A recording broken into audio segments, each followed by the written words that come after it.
Depth at 4,000 meters. All systems stable. Initiating sonar sweep. Wait, that is not a rock formation. There is a metallic signature near the hydrothermal vents, bringing us closer to the vent field. Deploying the ROV for a better look.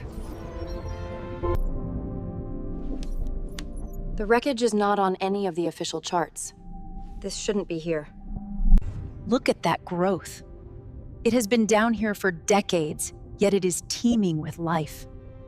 Pressure spike in the external seals. ROV, return to docking bay immediately. ROV secured. We are heading up.